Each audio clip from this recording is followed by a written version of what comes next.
Hello and welcome to NDTV. I'm Rohit Khilnani. Joining me on this show is actor Nawazuddin Siddiqui. Nawaz bhai, welcome to NDTV once again.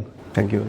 Nawaz भाई, आपसे बहुत सारी चीज़ें discuss कर सकते हैं. हम पैरेलल सिनेमा डिस्कस कर सकते हैं, आर्ट हाउस सिनेमा डिस्कस कर सकते हैं, कमर्शियल सिनेमा डिस्कस कर सकते हैं.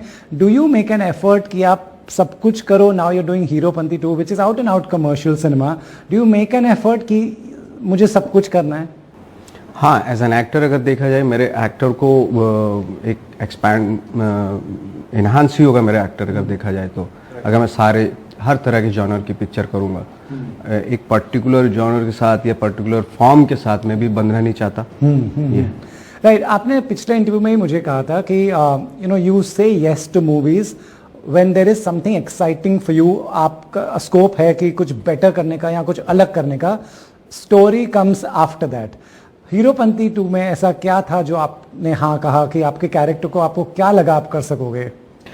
हीरोपंती को हाँ बोलने का मेरे एक रीज़न था क्योंकि एक अलग फॉर्म है. अगर हम लोग थिएटर में भी देखें कि थिएटर में हम हर तरह का प्ले करते थे, चाहे वो पारसी थिएटर हो, चाहे वो मोलियर का हो, शेक्सपियर का हो, चाहे वो रशियन प्ले हो, एंटोन चेखव के प्लेज हों, या फोक प्ले हो, या संस्कृत प्ले हो. अलग अलग फॉर्म होती थी उनकी और हम सारे प्लेज करते थे. फॉर एग्जाम्पल जैसे पारसी थिएटर होता था वो लार्जर देन लाइफ होता था. उसमें एक्टिंग जो होती थी वो कोई स्टेनिस्लवस्की का वो नहीं होता था, मेथड एक्टिंग नहीं होती थी. जो भी आप कैरेक्टर के उसको प्रेजेंटेशन करना था, परफॉर्मेंस होती थी उसमें, और परफॉर्मेंस को आपको लास्ट रो में जो बैठा है उस बंदे को सुनानी होती थी. तो अगर आप ये कहें कि भाई मैं हीरोपंती क्यों कर रहा हूँ, मेरे लिए एक वो फॉर्म है. हाँ. और एट द सेम टाइम एक कैरेक्टराइजेशन करते हैं उसमें without applying method acting, method tricks और मेथड एक्टिंग के जो एक्सरसाइजेज है उसको, क्योंकि एक फोक फॉर्म भी है और एक पारसी थिएटर भी है हीरोपंती अगर देखा जाए. लाइक आपको कोई विदाउट कैरेक्टराइजेशन परफॉर्म करना है. तो इसलिए क्या होता है कि जब आप मैं जो लैला का कैरेक्टर कर रहा हूँ, कभी कभी आउट ऑफ द बॉक्स चला जाता हूँ क्योंकि कैरेक्टर इतना मायने नहीं रखता. बट जो भी कैरेक्टर जो भी मैं कर रहा हूँ उसका एक प्रेजेंटेशन है, एक परफॉर्मेंस है उसकी, ना कि उसकी स्किन में जाके कर रहे हो उसको. तो ये एक फॉर्म है जिसमें मुझे मजा आता है और हर फॉर्म में आई थिंक एक्टर को करना चाहिए. 31 मार्च की रात हर हिंदुस्तानी गुड नाइट बोल के सोएगा और हम पूरे इंडिया के बैंक अकाउंट्स हैक करके सारा पैसा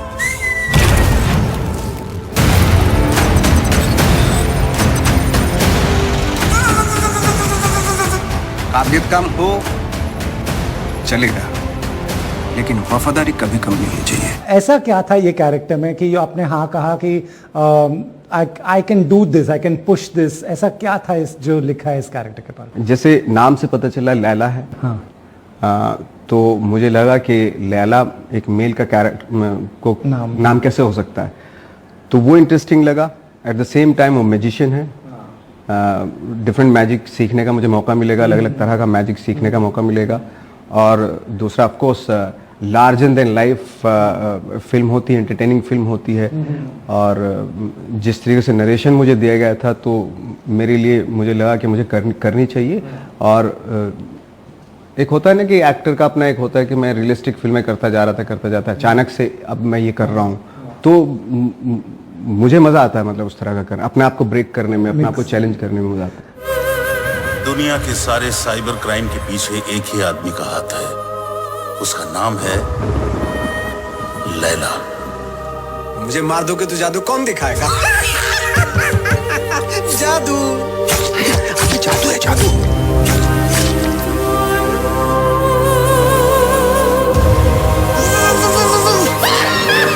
अच्छा, आप एक मिक्स रखते हो अपने पूरे फिल्मोग्राफी में. आप प्लेज की बात कर रहे थे, इतने प्लेज आपने देखे हैं, इतने प्लेज आपने किए हैं, मिस करते हैं वो टाइम? बहुत मिस करता हूँ. इसलिए मैंने रिक्रिएट करने के लिए वो सारी चीज़ें अपने घर में वो पेंटिंग लगा रखी हैं.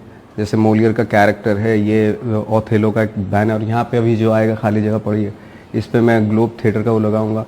बाकी एंटोन चेखव, ये वो उनके प्लेज, वो खुद उनके फोटोज लगा रखे, ताकि मैं जब एनएसडी जाता था तो यही सब पोस्टर्स लगे हुए होते थे और मुझे बड़ा सुकून मिलता था तो मैंने रिक्रिएट किया इसलिए ताकि मैं जब घर में एंटर हूँ तो मुझे लगे कि मैं नवाज हूँ और वही वापस से जो थिएटर का नवाज था वही है। नवाज भाई, ये जो आप घर में पेंटिंग्स लगाएंगे, will this help you to be in the mind space that's what you want to be in? Absolutely. घर पे आपको you don't want to switch off from the actor, you always want to be the actor even at home? आप काम के बारे में ही सोचते हैं? मैं जब घर पे आता हूँ, ऑफ कोर्स मैं घर पे ही आता हूँ, नवाज बन के ही आता हूँ, बट मेरा चूंकि वर्ल्ड यही है, मेरा शौक यही है, मेरा पैशन यही है, तो कहीं ना कहीं वो कहीं ना कहीं रिफ्लेक्ट होता ही रहता है, भले ही वो पेंटिंग के थ्रू रिफ्लेक्ट हो, चाहे वो आपकी म्यूजिक के थ्रू रिफ्लेक्ट हो, बट रहता वही है। आप कितना कंटेंट देखते हैं? Do you consume a lot of content? Do you have a theatre room जहां पर आप खाली शाम हो गई, रात हो गई, काम खत्म हो गया, you will just watch something? मैं ऑफ कोर्स मुझे लगता है, भले ही आपकी नज़र में ना हो, बट मुझे लगता है कि मैं एक प्रोग्रेसिव माइंड है मेरा और मैं आगे बढ़ना चाहता हूँ, इसलिए मैं उसी तरह का सिनेमा भी देखना चाहता हूँ जो मुझे आगे लेके जाए। मैं वापस से वो कि मुझे दिमाग घर पे रख के जाओ और वो सिनेमा मैं नहीं देख सकता हूँ। फ्रेंकली स्पीकिंग, मुझे इम्प्रूव करना है अपनी लाइफ में और मैं उसी तरह का सिनेमा भी देखना चाहूँ। अपडेट क्या हो रहा है वर्ल्ड में, एक्टिंग वर्ल्ड में क्या अपडेट हो रहा है, मैं हमेशा अवेयर रहना चाहता हूँ उस चीज़ के लिए, ताकि जो नेक्स्ट परफॉर्मेंस में उससे अच्छी कर सकूँ, उससे अच्छी कर सकूँ। जी, आपको कभी किसी ने ऐसा कहा कि घर पे दिमाग छोड़ के ये पिक्चर देखना? हाँ, पहले होता था जब हम लोग डिस्कस करते थे सिनेमा के बारे में, अरे यार तुम क्या बात कर रहे हो, जब ये इस तरह की फिल्में देखने जाओ तो दिमाग घर पे रख के जाओ। भाई मैं कैसे रख सकता क्या रिएक्शन था? कैसे रख सकता कोई दिमाग घर पे? तो क्यों कहते हैं, आपके हिसाब से क्यों कहते हैं? क्या ये एक अलग सिनेमा है जिसको क्यों कहते हैं ऐसा कि leave your brain at home? हाँ, मतलब ज्यादा इंटेलेक्चुअलाइज मत करो। मैं कह रहा हूँ कि इंटेलेक्चुअलाइज करने की भी जरूरत नहीं है, बट मुझे कुछ उसमें मतलब हम अगर डिस्कस करें उस सिनेमा के बारे में तो आगे नहीं पहुंच पाते आप, वहीं पे रुके हुए हैं एक जगह पे। तो शायद इसलिए जो सामने दिख रहा है वो देखो और खुश हो जाओ, रो धो और आ जाओ, बस भूल जाओ, उसके आगे कुछ नहीं। हाँ। बट मुझे तो उसके आगे जाना है, मुझे तो उसके आगे फिर सिनेमा देखना है, मेरा ये रहता है। तो उसमें बोलते थे भाई ऐसा है कि आप रहने दो। नहीं, इसके लिए we enjoy your performances so much. You know, जब बात हो रही है ये सारे सिनेमास की, पर्सनली अगर आपको एक दिन इफ नवाज इज ऑफ, आप कौन सा सिनेमा देखते हैं घर पे? मैं तो जो मेरे बहुत सारे एक अच्छा खासा सर्किल है मेरा, जो वो जितना भी इस वक्त पे वर्ल्ड में जो भी अपडेट सिनेमा, जो भी अच्छा सिनेमा माना जाता है या अप्रिशिएट किया जा रहा है वर्ल्ड वाइड, उस तरह का सिनेमा देखता हूँ।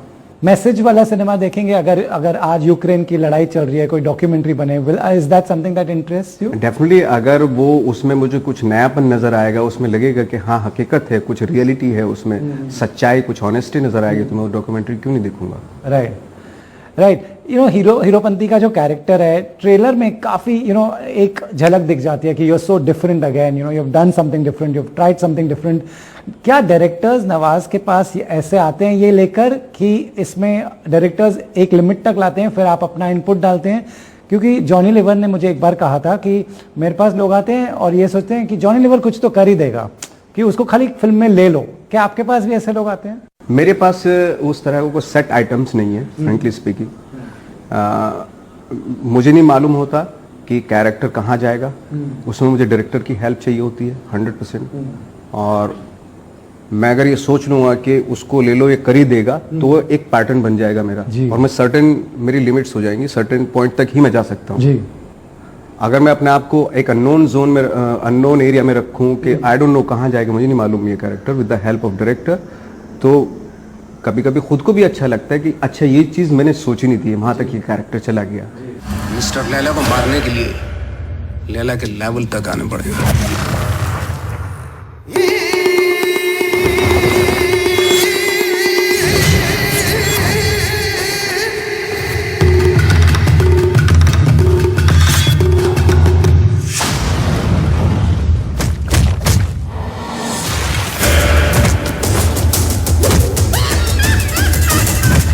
As an actor, you're in, Nawaz bhai, I'm asking you because you're in such a beautiful mind space as an actor, always, whenever I've spoken to you. Do you not care about box office? Is that something actors should just forget when they are doing their part? ये बहुत ही मतलब बहुत ही pathetic है अगर like actor box office या collection की बातें करेगा। मेरा काम सिर्फ ये है कि मैं एक बेटर परफॉर्मेंस कर सकूं, एक ट्रूथफुल परफॉर्मेंस कर दूं, मतलब जॉनर कोई भी हो, किसी भी तरह का सिनेमा हो, मैं ऑनेस्टी के साथ वो फिल्म करके आ जाऊं। जी, यही बहुत है, ये बहुत बड़ा चैलेंज बहुत है। बड़ा challenge। तो उतना हो जाए मेरे से वही काफी है। बट अनफॉर्चुनेटली कि आज की डेट में लाइक एक्टर भी कलेक्शन की बातें कर, इवन क्या पूरा माहौल ऐसा बन रहा है कि आप इसका कितना हुआ कलेक्शन, 300 करोड़, अरे यार देखनी चाहिए पिक्चर। Right। आप कलेक्शन सोच के मतलब फिल्म देखने जा रहे हैं, कलेक्शन बड़ा हो रहा है तो आप भी फिल्म देखने जा रहे हैं। मेरे टाइम में होता था यार परफॉर्मेंस बहुत बढ़िया है, उसमें कमाल का एक्टर है, कमाल की परफॉर्मेंस की, तो हम लोग जाते थे ऐसा क्या कर दिया यार, ऐसा क्या क्या परफॉर्मेंस कर दी उसने, हर आदमी अप्रिशिएट कर रहा है, तो हम तब जाते थे सिनेमा देखने। राइट। समवन टोल्ड मी बच्चा आजकल तरन आदर्श बन गया है कि सबको पता है इसने 100 करोड़ किया, इसने 200 किया, इसके 315 किया। तो ये how will this help, how will this information be of any use to a normal person? Normal लोगों के लिए कलेक्शन बहुत मायने रखता है कि अरे इतना बड़ा कलेक्शन हो, इसका मतलब सब लोग देखने जा रहे हैं इस पिक्चर को, चलो हम भी चलते हैं देखने, ऐसा क्या है इसमें, कितने लोग देख रहे हैं उसको, वो है मतलब यहाँ तो भेड़ चाल है ना, वो है। आप इस सर्कस का पार्ट नहीं होना चाहते? मैं होना नहीं चाहता, कभी कभी हो जाता हूँ, बट मैं अपने आप को फिर थप्पड़ मारता नहीं, मैं उन्हें गालियां देता हूँ अपने आप को, भाई तेरा काम क्या है, किस लिए आया है तू। आजकल आप जो बोल रहे हैं कि तेरा काम क्या है, आजकल तो एक्टर्स का काम है कि वो सोशल मीडिया पे आपको आपकी मार्केटिंग टीम एक फोटो भेजेगी कि आपके पिक्चर ने 100 करोड़ कमाया, आपको वो ट्वीट करना पड़ेगा। यहाँ से I think this comes that you know an actor has to talk and be vocal कि मेरी पिक्चर ने 100 करोड़ कमाया। मैं तो हैंडल नहीं करता हूँ, मेरा सोशल मीडिया हैंडल कर रहे हैं उनको बोल देता हूँ भाई जो आ रहा है डाल दो, अगर उनको बहुत ही जरूरी है डालना तो डाल दो, वरना जितना भी हो सके इस तरह की चीजें अवॉइड ही करो। राइट। बात करें अगर हीरोपंती 2 की, कैसा था टाइगर के साथ काम करना? How do you see him as an artist? बहुत अच्छा इसलिए था क्योंकि टाइगर क्या है कि वो एक्शन और डांस उसमें वो बहुत ही उसका परफेक्शन है, यू नो, और उसके लिए इतना फोकस्ड है ना, वो इतना ऑनेस्ट है, इतना ट्रूथफुल है अपने उसके लिए, अपने फोटे के लिए, वो हर वक्त सिर्फ वही सोचता है। और डेफिनेटली जब हर वक्त आप वही सोचेंगे तो उसमें डेफिनेटली नई नई चीजें आप क्रिएट कर ही सकते हैं, यू नो। तो उस जॉनर में, उस तरीके से, उस एरिया में, उस डिपार्टमेंट में वो डिफरेंट चीजें कर रहा है, which is very good. Right.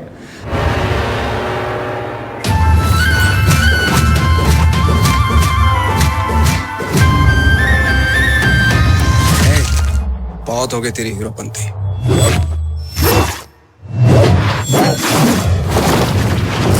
पहले भी बोला था, सबको आती नहीं, मेरी जाती नहीं। अगर Heropanti 2 ends up becoming a very big hit, and also you have done a Manto, what message goes to you personally कि मंटो आपने की इतनी चली और हीरोपंती आपने की इतनी चली, आप पर्सनली आपको क्या मैसेज जाता है ऑडियंस से? मैसेज क्या जाता है, जैसे मैंने बताया एज एन एक्टर मुझे मेरे एक्टर को हर फॉर्म में काम करना चाहिए। अगर मुझे एज एन एक्टर वो डिफरेंट कैरेक्टर्स में देखना चाहते हैं तो वो मंटो भी देखें, है ना। बट अनफॉर्चुनेटली उस तरह की फिल्म थोड़ी रह जाती है, क्या बहुत अच्छे से रह जाती है, वो फिल्म देख नहीं पाते लोग। मैं तो यही कहूँगा कि अगर आप मुझे इसमें पसंद कर रहे हैं तो मंटो भी ज़रूर देखें। आज क्यों नहीं देख सकते? आज OTT पे सब कुछ अवेलेबल है, एक यू नो द रिमोट हाथ में आ जाए तो there is a buffet available in front of you. तो why do you think people are now watching this on OTT different content? I think इस वक्त पे OTT पे जो फॉर एग्जांपल जैसे मंटू हुई या रमन राघव हुई, रमन राघव जब पिक्चर सिनेमा हॉल में रिलीज हुई तो बहुत ही कम एक पॉकेट था जिसने फिल्म देखी होगी, बट जैसे ही वो OTT पे आई उसको बहुत सारे लोगों ने देखी।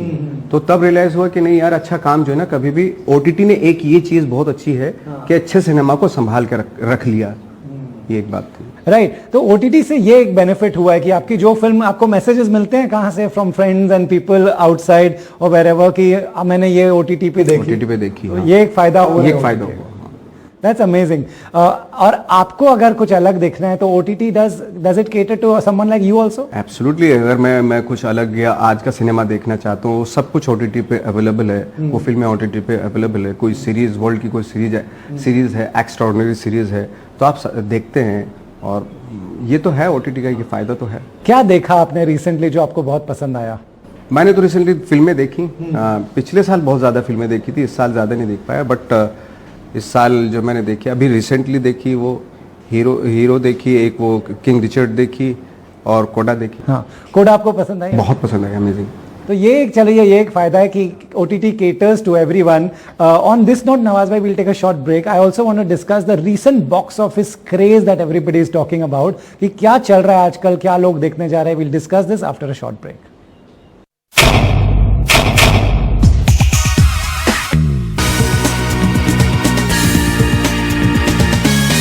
नवाज भाई, आजकल बॉक्स ऑफिस कलेक्शंस पहले 100 crore was a very big deal, आजकल 1000 करोड़ तक पहुंच गई है. Do you track this? Is it something, because ये इंडस्ट्री को एक अलग लेवल पे ले गई है.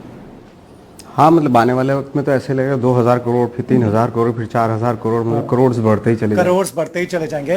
बट एक मैसेज भी जा रहा है कि जैसे RRR आई है, KGF 2 आई है, लोग अगर 1000 करोड़ कोई पिक्चर कमा रही है, मतलब बहुत लोग देखने भी जा रहे हैं. Does it worry you as an actor कि आपको, even if you don't want to do those films, you may have to someday do it?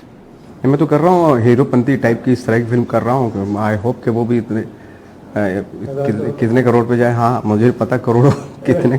एक तरफ से ये भी डिस्कशन चल रहा था कि साउथ के जो एक्टर्स ने जो ये बड़ी हिट दी है, यहाँ पे बॉलीवुड में क्या कुछ इनसिक्योरिटी है? ये तो पूछना पड़ेगा मुझे तो मालूम नहीं है कि किसको क्या इनसिक्योरिटी. आई थिंक एक ये भी होता है कि जब एक पिक्चर को हिट हो जाती है या दो फिल्में, तो फिर उसी की लैंग्वेज सब बोलने लगते हैं. एक हमारे यहाँ तो एक चलन है, एक फिल्म हिट हो जाती है तो सब उसी के बारे में बात करते हैं. वो फिल्म अच्छी भी हो जाती है, उस फिल्म में सब कुछ, परफॉर्मेंस भी अच्छी हो जाती है, सब कुछ अच्छा हो जाता है उसमें. और एक फिल्म कितनी भी आपके दिल को अच्छी लगती हो, लेकिन वो उसका कलेक्शन नहीं हुआ, उसमें परफॉर्मेंस भी खराब हो जाती है, उसमें सब कुछ खराब हो जाता है. ऐसा ये एक जबान है जो हिट होने पे मतलब सामने आती है, और वो फैशन होता है कुछ टाइम का. अभी कोई बॉलीवुड की पिक्चर आएगी, हिट हो जाएगी, तो ये जबान बदल जाएगी टाइप में. You think as of now this is just a trend? Just a trend. हाँ, जस्ट ए ट्रेंड. मुझे लगा था कि 2 साल का पैंडेमिक में लोग पूरी दुनिया का सिनेमा देख रहे हैं, शायद कुछ अच्छा कंटेंट आएगा, लोग देखेंगे, सिनेमा हॉल में जाएंगे उसको देखने के लिए. बट जिस तरह की पिक्चरें मतलब लोग देखने जा रहे हैं, वो आपसे बेहतर कौन जान सकता है. बदलाव आना चाहिए था for good. So but what is happening is, आपने पहले कहा कि OTT पे अच्छी फिल्में भी आ रही है, वो आप देखना पसंद कर रहे हैं ज़्यादा, पर ज़्यादा कोई बदलाव आया नहीं है. अब मेरा पर्सनल, मेरे से पूछे तो मैं क्या देखूंगा, वो तो मेरा बहुत ही पर्सनल है, मैं क्या देखना चाहता हूँ. बदलाव बहुत बुरी तरीके से आया. बदलाव अच्छी तरीके से आना चाहिए. बट नवाज भाई, you continue to do a good mix. आपने मंटो भी की है, आपने हीरोपंती भी की है, 2 एक्सट्रीम सिनेमा के जॉनर्स है जो, and you continue to entertain us in different characters that you and the things that you bring to it. So thank you for that, and thank you for entertaining us throughout. Thank you very much.